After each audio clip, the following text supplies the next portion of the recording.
Buenas tardes, jóvenes. Hoy vamos a tener la clase de buenas prácticas de almacenamiento en el hogar. ¿Ya? Cuando hablamos de la palabra o cuando nos referimos a almacenar, estamos refiriéndonos a aquello que nosotros vamos a guardar, ¿no? Vamos a guardar en un lugar especial o de repente en un almacén grande, ¿no? Eso sería en el caso de un laboratorio. Pero en el caso del hogar, pues sería en un pequeño espacio o un pequeño lugar de la casa, ¿no? Entonces, almacenar es guardar, ¿no? Generalmente lo hacemos de una forma ordenada y también en unas condiciones adecuadas. ¿Para qué? Para que lo que vamos a guardar, ya sea medicamentos, alimentos o de repente ropa, puedan estar en buenas condiciones, ¿no? ¿Qué debe de garantizar un almacenamiento, en este caso de medicamentos? Que la calidad de todos estos medicamentos que son almacenados o son guardados sean utilizados de una manera correcta y no pierdan ninguna de sus características, ¿no? Que tenga la eficacia pues terapéutica por la cual nosotros lo hemos comprado y evitar obviamente que se deteriore o se envejezca, ¿no? ¿Cuáles son las características de un medicamento que se debe tener en cuenta principalmente? Su estabilidad, su potencia, su pureza, su biodisponibilidad, ¿no? Cuando hablamos de la pureza, indica que el producto pues no ha sufrido ningún tipo de contaminación, ¿no? O sea, no se ha contaminado con bacterias, con hongos, o de repente con polvo, con algún tipo de insectos. Cuando hablamos de biodisponibilidad, nos damos en cuenta de que es que el medicamento, pues al conservar su potencia, su estabilidad, ¿no? Pueda llegar en una concentración adecuada a nuestro organismo, no esté disponible para realizar el efecto. Obviamente, si está dañado, si está vencido, no va a estar disponible, ¿no? O sea, no está la porción o la concentración del medicamento con la que posee no va a estar disponible para realizar el efecto deseado. Cuando hablamos de la estabilidad, hablamos de la capacidad de este medicamento de mantener en el tiempo todas sus características, ¿no? Que permanezca estable. ¿Para qué? Para realizar el efecto deseado. Y cuando se habla de potencia, es la capacidad que tiene el medicamento para producir el efecto deseado. ¿Cuáles son los factores que pueden alterar los medicamentos o estas características? Sabemos que pueden alterarse cuando está en exposición al sol, ¿no? O al calor, de repente al agua o la humedad, algún tipo de contaminación, ¿no? Cuando el medicamento está expuesto a la luz o al calor, se forman pues el medicamento, en el caso que sea una crema, ¿qué pasa con la crema cuando está expuesta al sol o al calor? Se vuelve agüita, ¿no? Entonces, o de repente cuando ponen ahí algún medicamento o con un envase de plástico y está expuesto al calor, este se calienta y puede alterar el principio activo. Lo mismo cuando está expuesto a la humedad, en el caso de, imagínense que lo guardemos en el baño, ¿no? O lo dejemos en el patio, pues llueve o en el baño está húmedo casi siempre. ¿Qué puede pasar? Puede provocarse crecimiento de hongos, ¿no? ¿Dónde guardamos nosotros los medicamentos? En un botiquín, ¿no? El lugar más apropiado de guardar un medicamento es un botiquín. No necesariamente voy a ir yo a comprar un botiquín para guardar mis medicamentos, ¿no? Puedo comprar de repente un tupper o adecuar una caja de zapatos, forrarla bonito y poner una cruz ahí afuera, ¿no? Y pongo botiquín, ¿no? No necesariamente tengo que ir a comprar esas cajas de botiquín que cuestan carísimas, ¿no? Que cuestan caras para poder yo guardar los medicamentos, ¿no? Entonces, el lugar más apropiado para guardar los medicamentos es un botiquín. Este tiene que ser pequeño, tiene que estar cerrado en un lugar fresco y seco, ¿no? Tampoco voy a poner una caja inmensa, grandaza, ¿no? De un televisor para hacer mi botiquín, ¿no? Tiene que ser pequeño y tiene que estar cerrado. Y obviamente voy a tener que poner las medicinas necesarias. No significa que voy a poner en el botiquín una farmacia entera, ¿no? Teniendo todos los medicamentos habidos y por haber, por prevención, no. Solo se tiene lo más indispensable.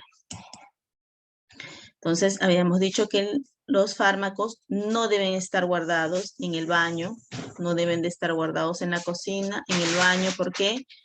Porque hay mucha humedad en la cocina, porque hay demasiado calor, ¿no? Entonces debe de estar ubicado en un lugar fresco, aireado, puede ser un patio obviamente que tenga su techito, o de repente por la escalera, ¿no? Un lugar también visible donde se pueda tener acceso cuando hay alguna necesidad de utilizarlo. ¿Cuáles son las características de un medicamento que está en mal estado? Entonces, algunos lo identificamos por el olor, otros por el color, otros por la desagregación y otros por la fusión, ¿no? Cuando nos referimos al olor, algunos medicamentos, cuando ya están vencidos o deteriorados, emiten un olor desagradable, ¿no? El color, en algunos casos, los medicamentos, pues, varían de color. A veces son blancos y con el tiempo, cuando ya tienen años guardados, ya se han vencido, ya como 5 o 6 años, a veces se ponen de un color medio amarillito, ¿no? Desagregación es cuando nosotros sacamos una pastillita y la suavizamos y se hace polvo, ¿no? Ya está vencida, ¿no? Y cuando hablamos de fusión, ocurre cuando una sustancia absorbe la humedad o libera la que tiene su composición, ¿no? Por ejemplo, y se ponen secas, ¿no? Por ejemplo, acá vemos una, ¿no? Y se pega. Es que también pasa, por ejemplo, las sales de rehidratación oral, ¿no? Cuando tienen años, ustedes tocan las bolsitas y están duras como una piedra. Se fusionan, ¿no? También otro ítem, otro punto importante son las fechas de vencimiento de los medicamentos, ¿no? Entonces uno siempre debe tener en cuenta la fecha de vencimiento del medicamento, no solamente en las cajitas, sino también en los blisters, ¿no? En la parte inferior, que ven ahí, ven un código, ¿no? Que es el número de serie, identifican la partida de fabricación, como dice acá. Aquí está la fecha de vencimiento, expiración del producto, que lo otorga el fabricante. Aquí dice, ¿no? Por ejemplo, 15 de diciembre del 2001, ¿no? Aquí está, en la parte inferior. Entonces, cuando nosotros tengamos estos medicamentos, estos blisters, lo ideal sería usarlos, pero de la parte superior, ¿no? Dejando la fecha que está en la parte inferior. ¿Para qué? Para que cuando yo quiero utilizarlo en otra oportunidad pueda yo fijarme la fecha de vencimiento y poder tomar un medicamento que esté apto, ¿no? Y en las condiciones adecuadas. Entonces, algunos medicamentos por lo general tienen fechas de vencimiento de 2 o de 3 años, ¿no? Entonces, esto que indica que nosotros debemos estar revisando nuestros botiquines cada cierto tiempo para poder ver las fechas de vencimiento de los medicamentos que estoy guardando ahí, o si no, desechar los que ya están vencidos, pues, ¿no? Entonces, también podemos, en las cajas sobre todo, debemos de verificar de que estas fechas de vencimiento no hayan sido alteradas. Obviamente que acá no van a poder porque esto lo hacen en el mismo blister, ¿no? Pero en las cajas algunos pegan unos stickers indicando las fechas de vencimiento. Entonces siempre hay que fijarnos más que en las cajas, hay que fijarnos en los blisters.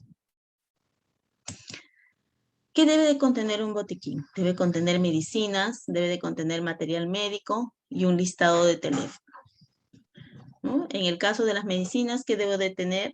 Alcohol, agua oxigenada, analgésicos y productos para la fiebre, antiácidos, antialérgicos, cicatrizantes, solución antiséptica, que puede ser tintura de yodo o povidona yodada, y otras medicinas prescritas por el médico, ¿no?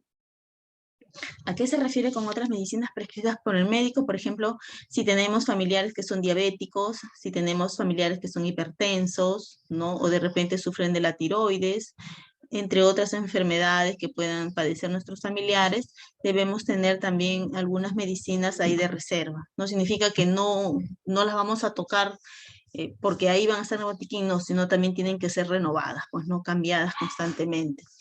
En el caso pues del alcohol, siempre hay que tener cuidado, debemos de utilizar alcohol de 70 grados, ¿no? Que es medicinal, el de 96 grados no elimina ningún tipo de bacteria, en cambio el alcohol rebajado a 70 o 65 sí contiene. Evitar pues echar el alcohol directamente a la llaga o la herida, porque lo primero que va a provocar el alcohol es dañar o matar las células, ¿no? De nuestro cuerpo.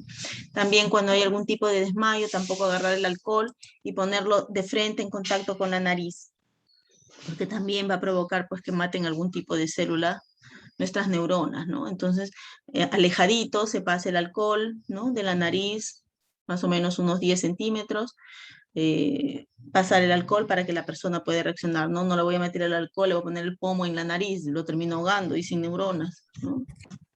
Entonces, el agua oxigenada, de preferencia no se utiliza directamente, sino se utiliza de repente 1 centímetro en un vaso y 1 centímetro de agua, ¿no? Diluida se utiliza el agua oxigenada, porque como su nombre mismo lo dice, está oxigenado, o sea, tiene otro oxígeno más del agua, ¿no? Es H2O2.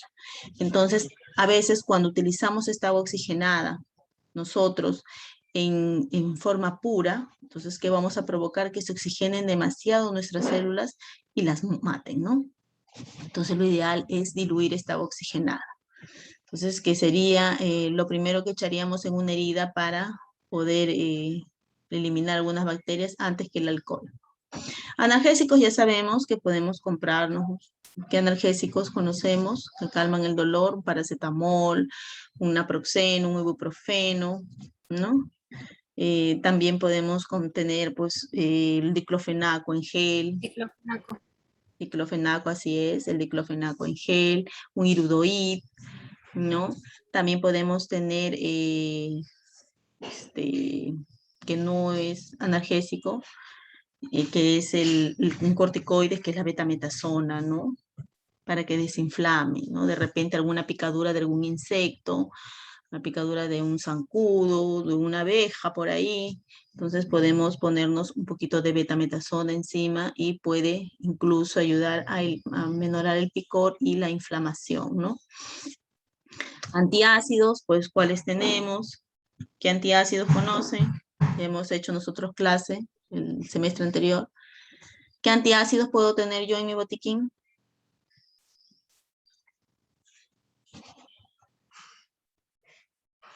Nadie usa antiácidos.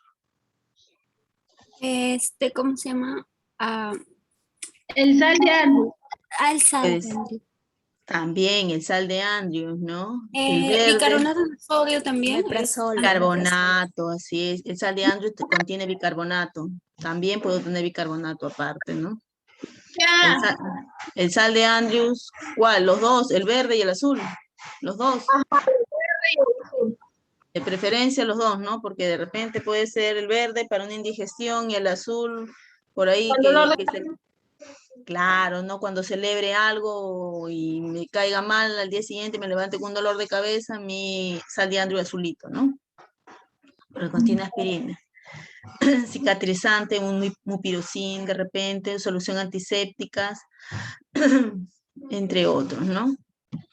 Entonces, material médico siempre tenemos que tener un algo. También diclofenaco, exactamente, ¿no? Por ahí también tener, pues, nuestras pastillitas, ¿no? De diclofenamina, cetiricina, ¿no? Ahí, y si ya ustedes saben lo que es inyectables, por ahí son algunas ampollitas, ¿no?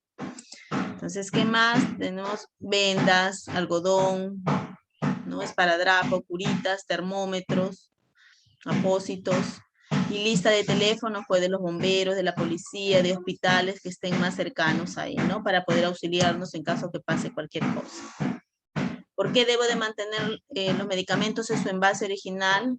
Porque este los va a proteger del contacto externo, ¿no? Sabemos que a veces vienen las pastillitas en botellitas y estas vienen en el interior algodón, ¿no? Lo que permite que este algodón absorba el exceso de humedad y no deteriore estas pastillitas, ¿no? ¿Qué debo revisar cuando compro una medicina?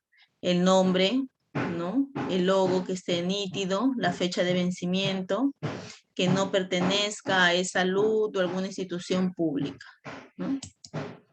¿Cuáles son las recomendaciones? Pues lo más usual es que debemos de guardar medicamentos que no sean de riesgo, ¿no? Siempre revisar las fechas de vencimiento, separarlos, ¿no? Poner de repente en una bolsita medicinas que son analgésicos, medicinas que son para las alergias, medicinas que son para el dolor, medicinas que son para la inflamación, así, ¿no? Ir separándolas poco a poco.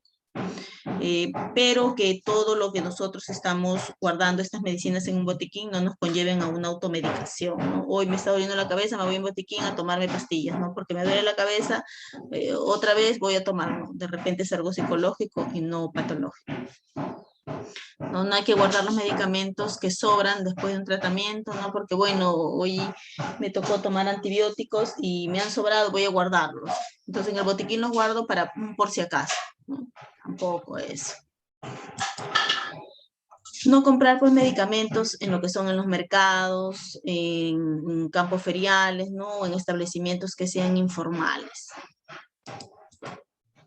Obviamente, pues, alejar los medicamentos del alcance de los niños, siempre prever eso, porque a veces los niños piensan que son caramelitos, lo abren y los consumen, ¿no? Pudiendo provocar una intoxicación en ellos, porque piensan que son caramelos y los consumen, pues, ¿no? Entonces, hay que tener cuidado en esto, ¿no? De tener los medicamentos al alcance de los niños, sobre todo, que son muy curiosos y pueden provocarse hasta la muerte con esto, ¿no?